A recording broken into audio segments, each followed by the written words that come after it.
The first time I really noticed her wasn't when she smiled, or even when she spoke. It was the way she stood in line at the coffee shop, one hand curled around a paperback that looked too worn to be borrowed. Everyone else was tapping phones, shifting weight, impatient. She read, unbothered. I'd been there enough that the barista remembered my order, but not my name. Same time most mornings, same corner seat by the window.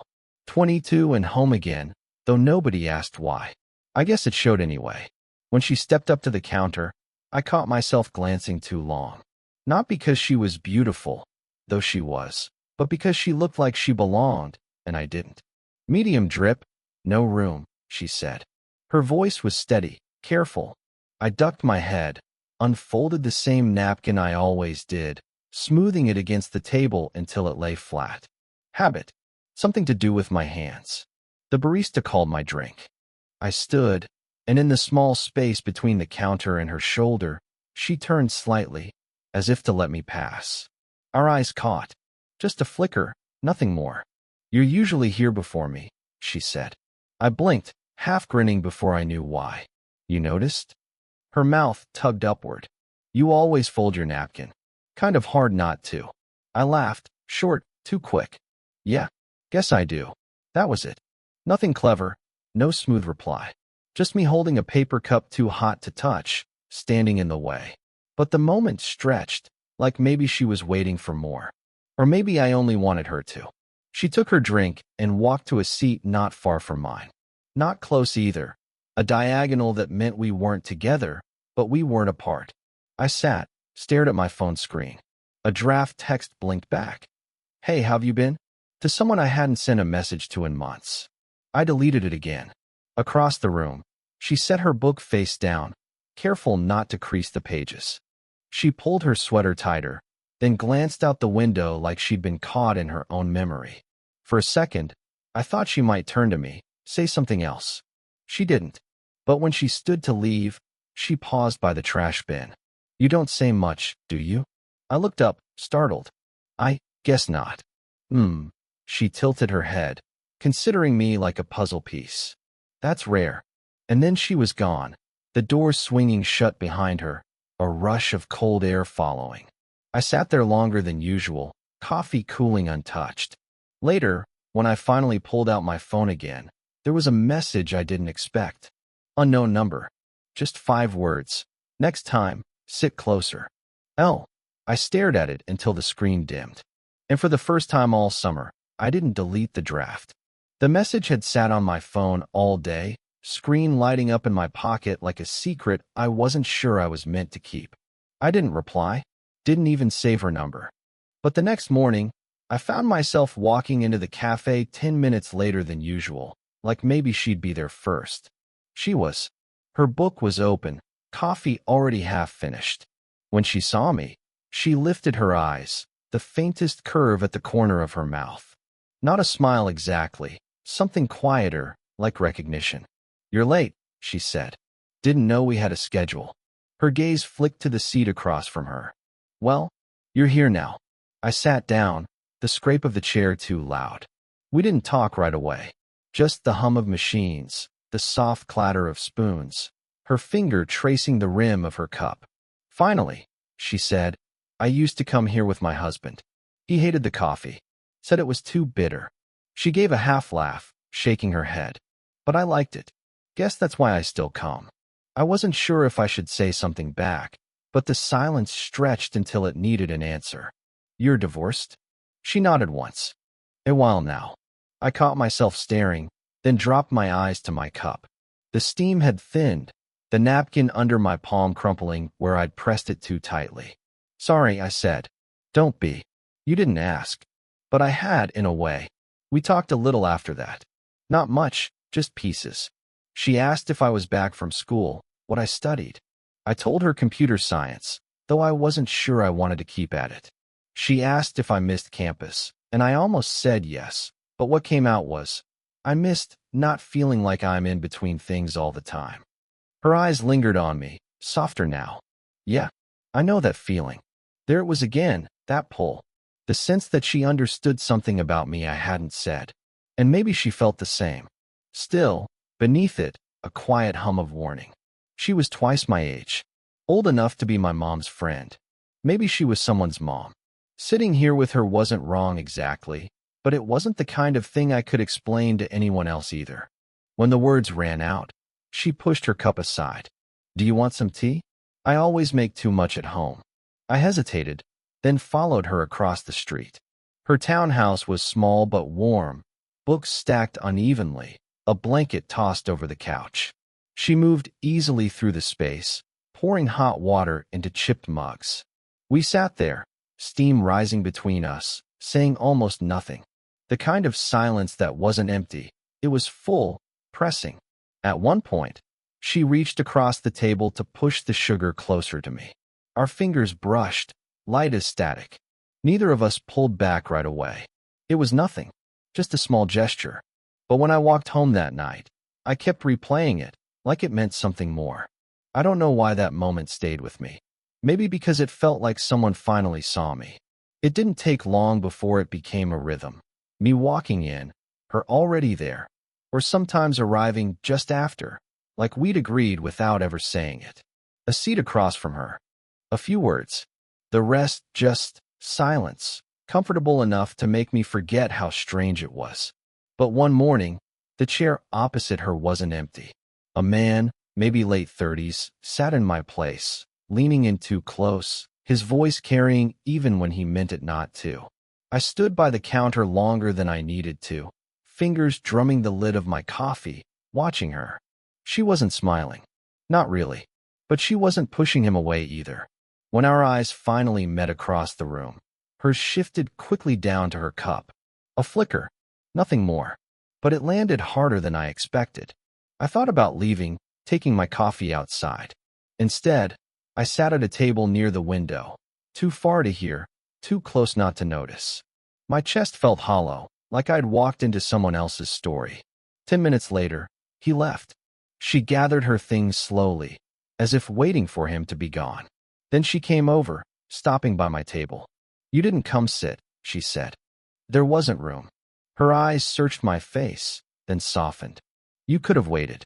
I almost said for what, but the words caught. That afternoon, she texted, "Tea tonight?" I went, though I told myself I shouldn't. The townhouse lights glowed warm against the early dusk. Inside, she moved slower than usual, quieter. No stories about her ex, no questions about my classes. Just 2 mugs and the sound of boiling water. Halfway through, I asked without looking at her, "Was he a friend?" She paused. Too long. "Just someone who remembers me differently than I am now." I nodded, though the knot in my stomach stayed. We sat on the couch, the distance between us smaller than usual. She pulled the blanket from the armrest, draped it across her lap. A soft gesture. I almost offered to hold one side, but my hand stayed at my knee, clenched. Her shoulder brushed mine when she shifted. Not deliberate, but not an accident either. The room felt too quiet, the clock ticking like a metronome. "Do you ever?" she started, then stopped. Took a breath. "Never mind." I turned toward her, words forming before I could think. "What?" Her eyes lifted to mine, steady, unflinching, and for a long second I thought she'd close the distance between us.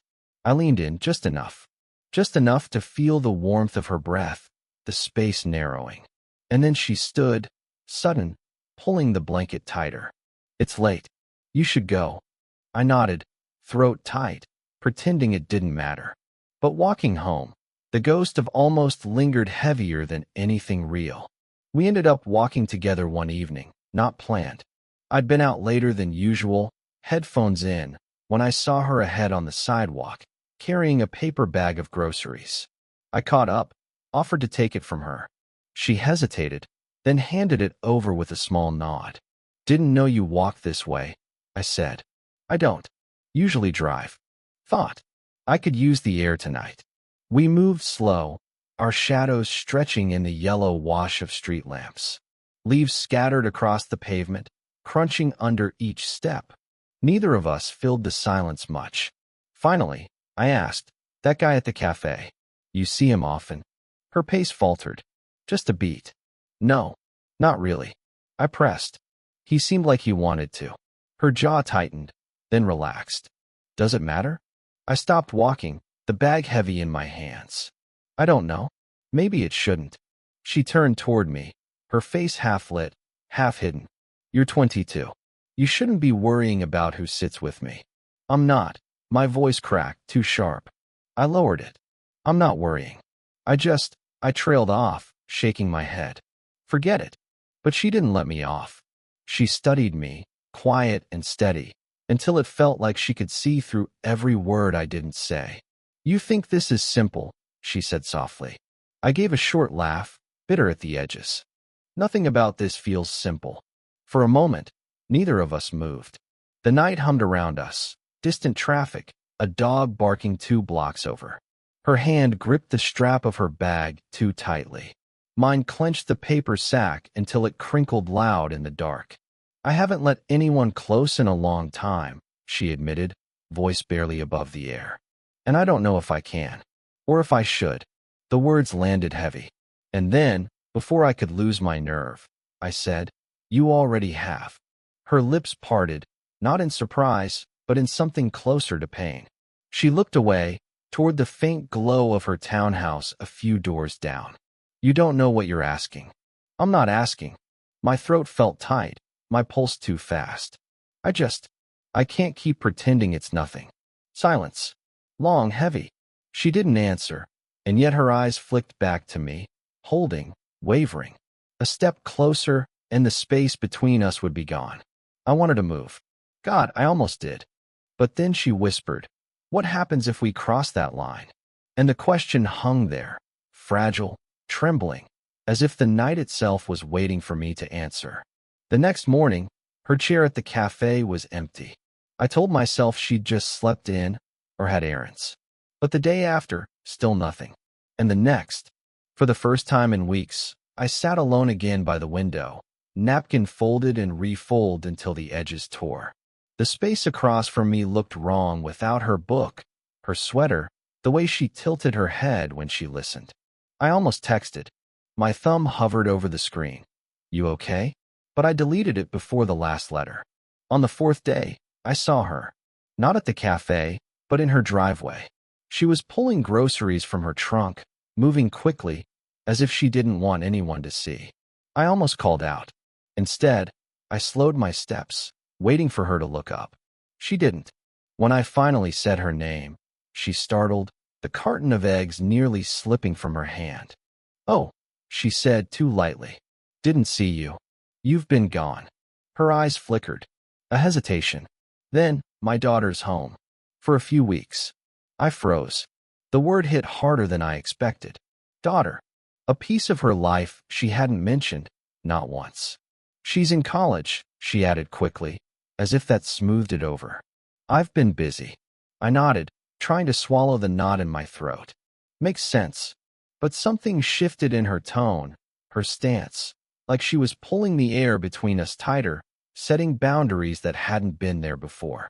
She carried the bags inside before I could say anything else, the door closing soft but final. The following days blurred. I kept going to the cafe, but my coffee went cold faster. My phone stayed in my pocket, heavy with unsent drafts. At night, I'd catch the light in her window and imagine her daughter there, laughing, filling the rooms with a life I wasn't part of. It shouldn't have surprised me. She had a whole world outside those cups of tea, those quiet walks. I just hadn't wanted to see it. One evening, I walked past her townhouse and stopped at her door. My hand lifted, ready to knock. Through the glass, I saw shadows moving inside, hers and another's. I couldn't tell what they were saying, but I could hear the low hum of voices, the warmth of family. I let my hand fall, turned away.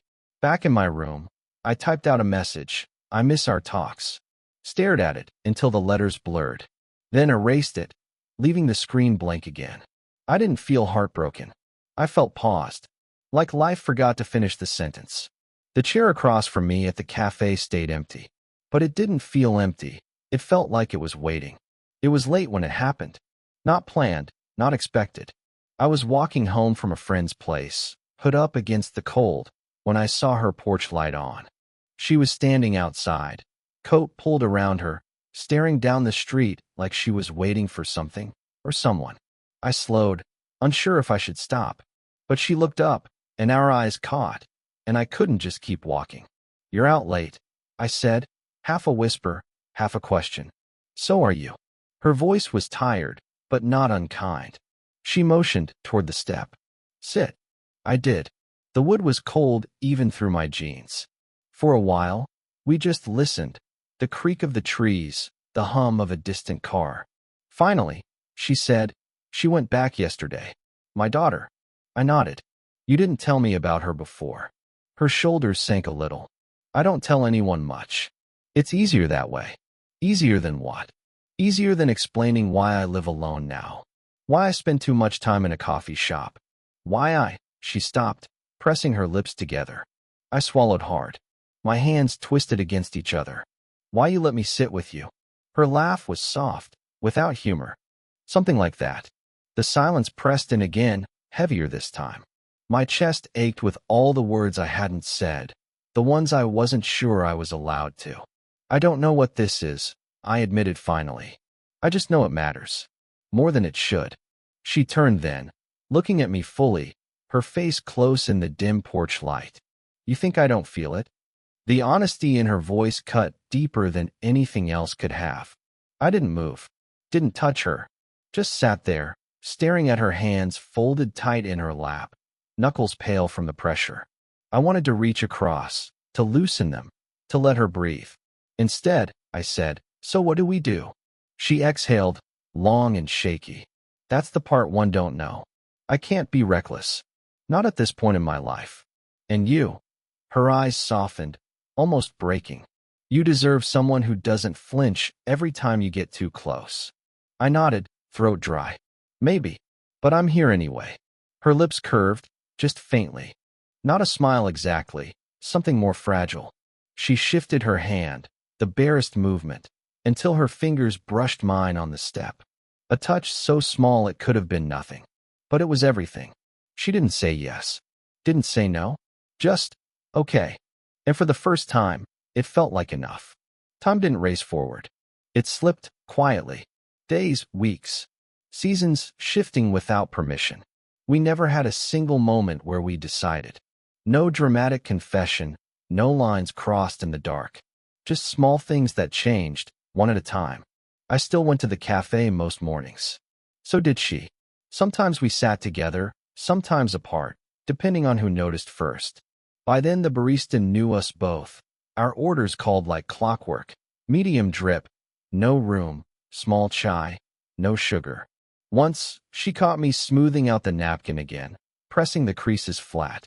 She shook her head, a half-smile curving her lips. "You still do that?" "Guess I do," I said. Later, on a walk, she asked if I remembered the night we sat on her porch, our hands almost touching. I said I did. She didn't push the memory further, just slipped her arm through mine. Quiet, natural. It wasn't perfect. There were days she pulled back, flinched at her own shadow. Days I wondered if she'd wake and realize this was all a mistake. But then there were the in-betweens, the tea poured into chipped mugs, the books shared across the table, the way she said okay like it carried more weight than any promise could. Sometimes her daughter called when I was there. She'd answer in the kitchen, eyes flicking toward me. I never stayed long after those conversations, but she'd always text later. Just one word, tea, and I always went. One evening, months after that first brush of fingers, we sat together on the same porch steps. The light was fading, crickets loud in the dark. I leaned forward, elbows on my knees, and asked, "Do you ever wish things had gone differently?" She thought about it. Long enough I almost wished I hadn't asked. Then she said, "No, not anymore." Her hand found mine, slow but sure. That was all. No declarations. No fireworks. Just steady warmth between us. Life didn't feel paused anymore. It didn't feel like waiting, or almost. It felt like something finished, even if unfinished. Like an open page we both kept writing on. And the chair across from me, at 8:47 a.m., it wasn't empty anymore. It hadn't been for a while. What kind of quiet, real love stories do you want to hear next?